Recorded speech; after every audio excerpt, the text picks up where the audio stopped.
Je suis Stéphane Champia, je suis oncologue médical à Gustave Roussy. Je travaille dans le département des essais précoces, le DITEP, qui s'occupe des essais de phase 1, donc la première utilisation chez l'homme des traitements en cancérologie. Donc on m'a invité pour vous parler aujourd'hui de révolution du traitement du cancer par l'immunothérapie. L'idée, c'est de vous faire passer un peu ce qui se passe en ce moment en cancérologie avec l'arrivée depuis les années 2010, maintenant au fur et à mesure des années, des immunothérapies, en particulier les immunothérapies anti-PD1 en cancérologie. Est-ce que ça change dans nos pratiques au quotidien? Alors, il ne faut pas que j'arrive, voilà, je passe les diapos, c'est bon.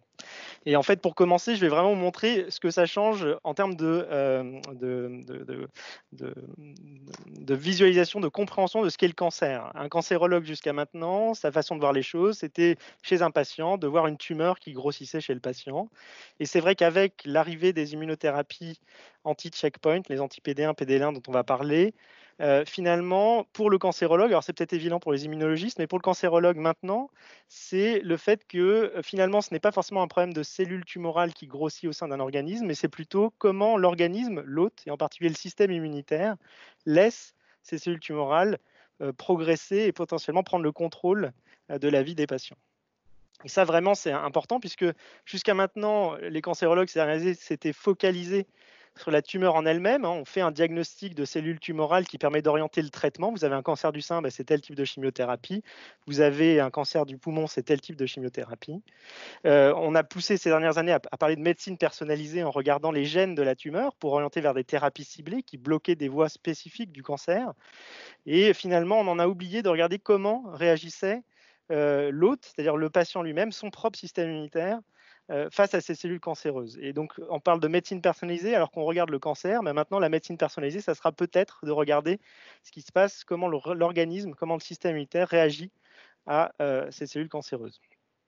Alors, ce schéma, pardonnez-moi pour les immunologistes parmi vous, c'est quelque chose de très simplifié, mais en l'occurrence, jusqu'à maintenant, on avait des thérapies ciblées et notamment des anticorps monoclonaux, qu'on appelait d'ailleurs immunothérapie, même si elles n'étaient pas vraiment des immunothérapies au sens actif du terme, qui ciblaient la cellule tumorale en elle-même pour essayer de bloquer une voie de signalisation ou de la vascularisation de la tumeur. Et finalement, là, l'arrivée des immunothérapies anticancéreuses comme les anti-PD1, PD-L1 vont cibler le système immunitaire en lui-même. L'objectif du traitement n'est pas de traiter le cancer, mais de traiter un système immunitaire défaillant face au cancer. La voie qui est maintenant essentielle dans le développement des médicaments en cancérologie et des médicaments qui sont sur le marché, c'est la voie qui cible les points de contrôle du système immunitaire, ce qu'on appelle les anti-checkpoints. Ces checkpoints, c'est des points de contrôle qui sont de part et d'autre de l'interaction entre les lymphocytes que vous voyez ici en rouge et les cellules tumorales que vous voyez en orange. Lorsqu'un lymphocyte reconnaît une cellule tumorale, dont il peut être spécifique sur un antigène en particulier, il reçoit des signaux activateurs. Donc, pour les immunologistes, l'activation via le récepteur TCR qui reconnaît l'antigène de la tumeur présenté sur le CMH de la cellule tumorale. Et ce signal activateur va être modulé par des points de contrôle inhibiteurs en vert ici, ou des points de contrôle activateurs, qui en fonction de l'équilibre de ces points de contrôle vont soit orienter vers une inhibition du lymphocyte, et du coup une croissance des cellules tumorales, ou à l'inverse une activation pour détruire la cellule tumorale. Et les immunothérapies actuellement en développement et celles qui sont sur le marché jouent sur ces points de contrôle pour déséquilibrer le système en faveur d'une réaction contre la tumeur, pour contrôler les cellules tumorales. Et donc, vous voyez là, un peu plus détaillé, différents récepteurs inhibiteurs, notamment le récepteur PD1, qui est un récepteur inhibiteur à la surface des lymphocytes T, qui reconnaît le ligand PDL1 à la surface de la cellule tumorale. Et ce ligand est inhibiteur et endort le système immunitaire. Donc, lorsqu'on met un bloqueur de PD1 ou de PDL1, on empêche cette interaction inhibitrice. Et donc, en freinant un frein, on réactive le système immunitaire pour détruire les cellules tumorales. Alors, tout ça est très théorique. La théorie aussi, c'est le fait que la cellule tumorale utilise cette voie d'échappement de façon spontanée pour empêcher la cellule immunitaire de réagir. Donc la tumeur surexprime à sa surface PDL1. Et puis il y a aussi le fait que la tumeur réagit au système immunitaire. On peut avoir une réaction immunitaire contre la cellule tumorale. Et dans le cadre d'un environnement inflammatoire avec production d'interféron gamma, la cellule tumorale peut surexprimer ce ligand de façon adaptative pour empêcher sa destruction par le système immunitaire. Donc c'est vraiment cette voie-là de résistance du cancer aux cellules immunitaires qui est à l'origine des médicaments qui sont sur le marché actuellement, à l'origine de cette révolution. Alors, en clinique, c'est des résultats qui sont probants. Jusqu'à maintenant, on parlait souvent d'immunothérapie à type de vaccin et qui avait une bonne efficacité en termes de production d'une réponse immunitaire antitumorale, mais malheureusement pas forcément ne donnait pas forcément de résultats cliniques. Alors, il y a bien sûr eu quelques résultats cliniques, mais pas suffisamment solides pour arriver à avoir des médicaments sur le marché avec ces immunothérapies, en dehors des cytokines qui, bien sûr, étaient utilisées déjà depuis un bon bout de temps. Donc là, vous avez quelques exemples de patients avec des masses tumorales importantes. Vous voyez ici un cancer du rein avec une masse abdominale assez importante, qui après une immunothérapie anti-PD1, a cette masse qui diminue vraiment. Là où ça a été intéressant, c'est qu'au départ, on s'intéressait surtout au cancer du rein ou au mélanome, qui étaient des maladies connues pour être sensibles aux immunothérapies comme les cytokines, les interleukines 2 ou les interférons. Donc on savait qu'elles pouvaient être sensibles. Là où ça a été intéressant, c'est quand on a vu des réponses immunitaires antitumorales chez des patients avec des tumeurs qu'on considérait comme non immunosensibles. Et le cancer du poumon en faisait partie. Et quand on a commencé à voir ce type de réponse, vous voyez un patient avec un cancer du poumon qui envahit une bonne partie de son poumon droit sur cette photo, vous voyez que progressivement, sous immunothérapie, même très rapidement, il y a une amélioration nette de la tumeur qui diminue de façon importante chez cette tumeur de poumon chez ce patient. Là encore, un autre résultat chez un patient avec une tumeur ORL, qui avait des lésions cutanées, une femme, qui avait ces métastases cutanées. Mais vous voyez, au fur et à mesure du traitement, ces lésions diminuent puis cicatrisent, presque comme si on avait un geste chirurgical lié au système immunitaire.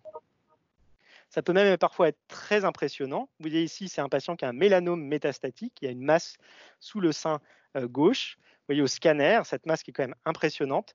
Et bien après quelques cures d'immunothérapie, cette masse est tombée, comme si on l'avait découpée. Ce n'est pas découpé au scalpel, c'est découpé par le système immunitaire. Donc le système immunitaire, vous vous en doutez, il peut être très puissant, mais il peut être très bien fonctionner grâce à ces immunothérapies chez des patients avec un cancer comme un mélanome métastatique. Donc réellement, quand on a commencé à voir ces résultats impressionnants dès les essais précoces, c'est devenu une révélation. Ces traitements probablement allaient changer la face de du traitement du cancer.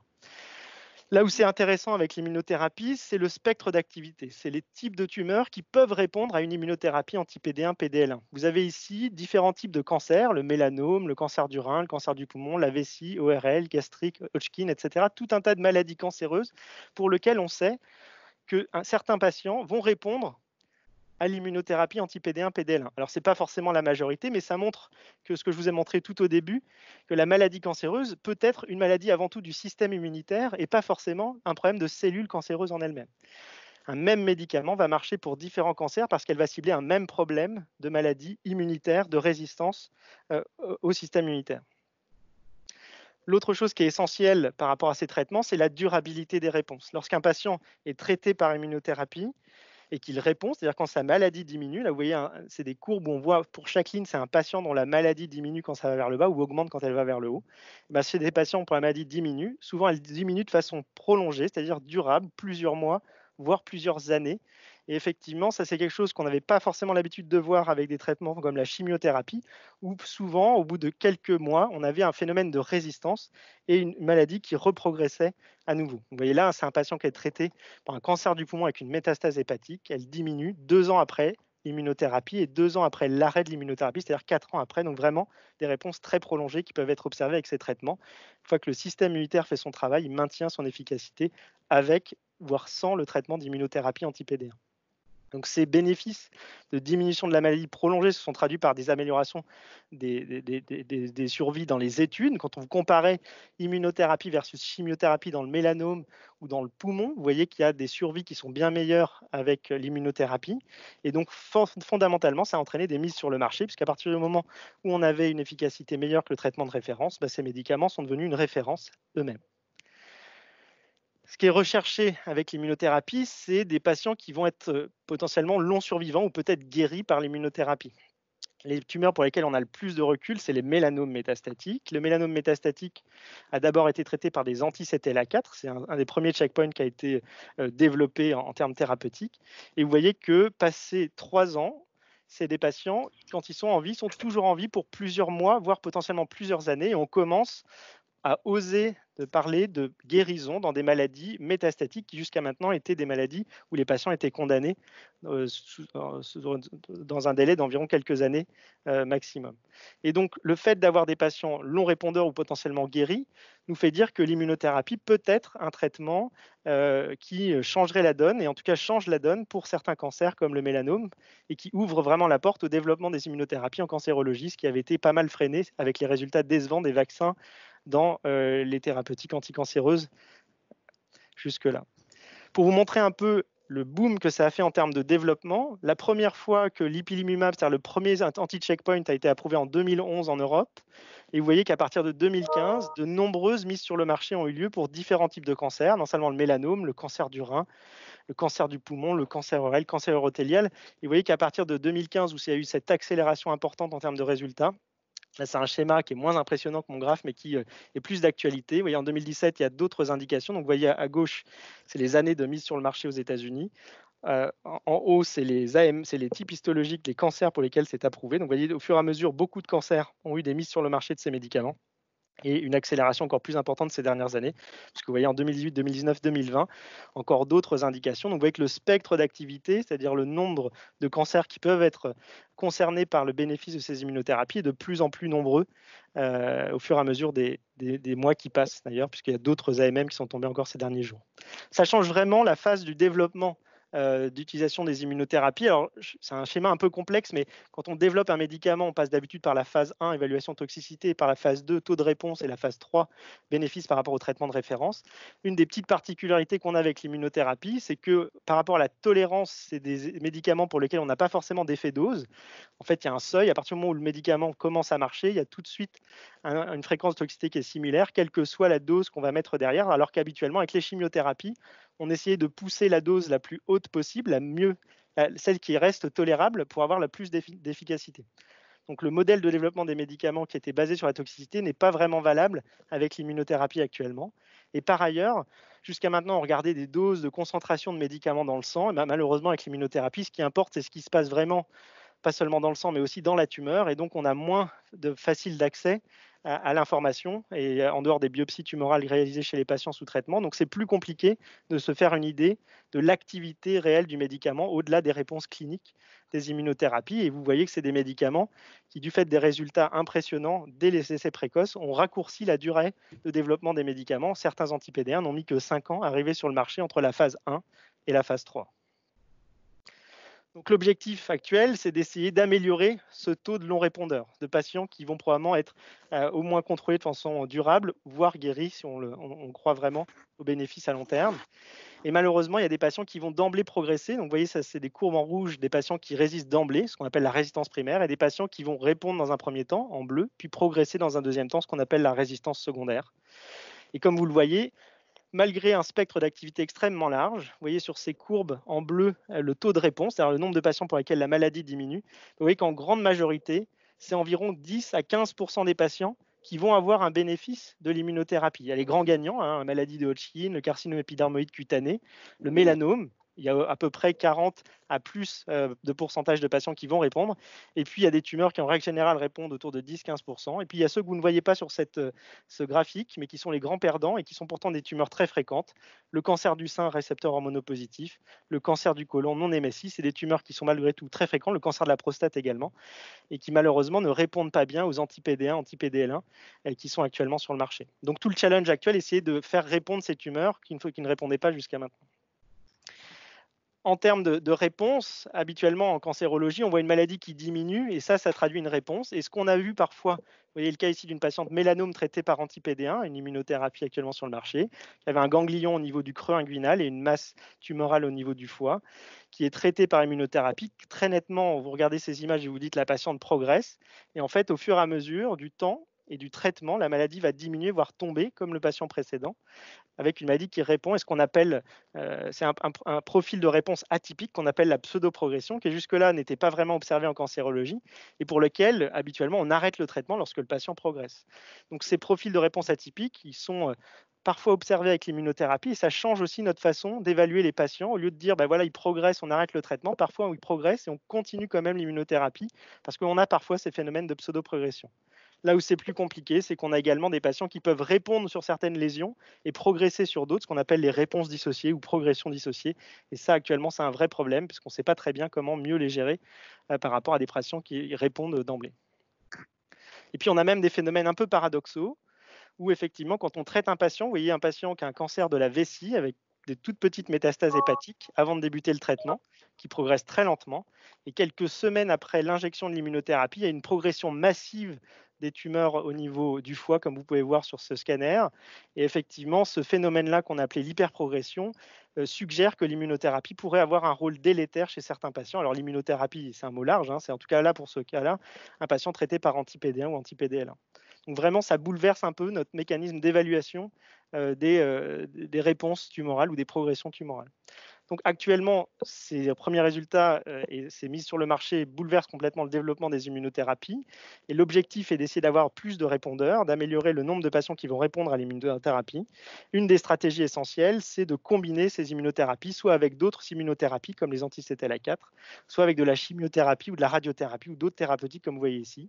Et depuis 2017, on voit que le nombre d'essais actifs a près de doublé par rapport à d'autres essais d'immunothérapie. L'amélioration, elle se traduit par une meilleure efficacité dans certains cas. Vous voyez ici que lorsqu'on combine un anti-PD1 et un anti-TLA4, on augmente ce plateau de longs répondeurs. Là, c'est dans le mélanome. Et donc, on peut espérer progressivement de trouver les bonnes combinaisons pour améliorer la durabilité des réponses chez ces patients traités par immunothérapie en trouvant la bonne solution. Et effectivement, au-delà des anti-checkpoints, plusieurs modalités d'immunothérapie sont en très net développement. Vous avez effectivement eu une présentation sur les CAR-T, les récepteurs chimériques sur les lymphocytes T modifiés. Vous voyez qu'effectivement, ces stratégies thérapeutiques sont en net boom en termes de développement actuellement pour essayer d'identifier les meilleures stratégies d'immunothérapie en cancérologie. Donc, in fine, on se pose quand même la question de personnalisation de l'immunothérapie, non pas sur les caractéristiques de la tumeur uniquement, mais aussi sur les caractéristiques de l'hôte, du système immunitaire, de sa présentation par rapport au système immunitaire pour identifier les meilleures stratégies d'immunothérapie. On est quand même très tôt dans ce type de personnalisation, mais c'est peut-être l'avenir pour l'utilisation de ces immunothérapies. Alors, je dis un mot pour présenter mettre le contexte pour la présentation du docteur Lepavec juste après moi, mais effectivement, c'est des médicaments qui sont associés à des effets secondaires. On se doute, lorsqu'on enlève un frein au système immunitaire, on peut révéler des effets secondaires type auto-immun ou inflammatoire. C'est quand même des médicaments qui, en règle générale, sont bien mieux tolérés que de la chimiothérapie, mais les effets secondaires existent. Ils sont différents, ils peuvent avoir une présentation similaire malgré tout. Le plus fréquent est la fatigue, qui généralement est plutôt bien tolérée. On peut avoir des perturbations thyroïdiennes. Ça peut être parfois des rash cutanés ou des troubles digestifs, et également des taxes pulmonaires qui peuvent être à l'origine parfois de toxicité sévère. Je pense que le docteur Lepavec vous en parlera après moi. En tout cas, ce qui est compliqué pour l'oncologue au quotidien, c'est le fait que c'est des toxicités extrêmement diverses, même si elles sont peu fréquentes. Tout peut être vu. La voie PD1, PDL1 est potentiellement impliquée dans la régulation de mécanismes auto-immuns ou inflammatoires.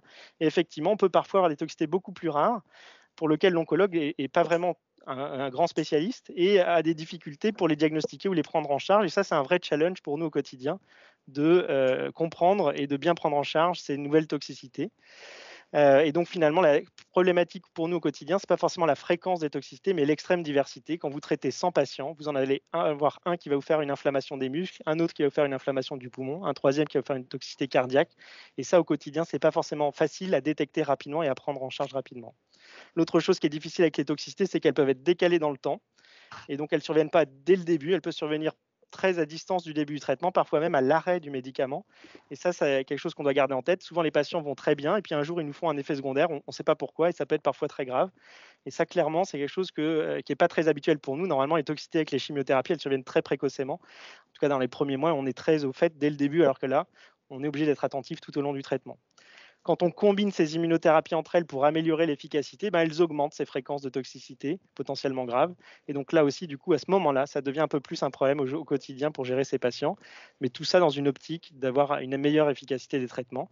Et donc, je terminerai sur cette slide. Pardonnez-moi pour mon retard, mais effectivement, pour la prise en charge clinique de ces toxicités, on a besoin de nous entourer avec nos collègues spécialistes d'organes, l'interniste, le pneumologue, le neurologue, le gastro-entérologue, pour prendre en charge ces malades correctement, alors qu'habituellement, on n'avait pas forcément besoin de recourir systématiquement à un avis spécialisé. Là, ça devient assez fréquent au quotidien de leur faire signe. Donc, je pense que vous avez vu à quel point ces immunothérapies anticancéreuses, anti-checkpoint, révolutionnent la prise en charge du cancer actuellement. En termes de développement, ça relance complètement les cartes pour le développement de nouvelles immunothérapies et ça donne beaucoup d'espoir pour espérer des guérisons de patients dans des maladies qui jusque-là étaient qui condamnaient les gens avec des maladies métastatiques. Vous voyez que ça nous perturbe aussi dans notre organisation pour évaluer la réponse au traitement. Les scanners, on les regarde plus de la même façon que jusqu'à maintenant. Et vous voyez également que pour la prise en charge au quotidien, la prise en charge des toxicités, c'est quelque chose de très nouveau pour nous, pour lequel on apprend beaucoup et pour lequel d'ailleurs on peut apprendre beaucoup en miroir des pathologies inflammatoires ou auto-immunes qui concernent d'autres patients parfois, indépendamment du cancer. Voilà, merci pour votre attention.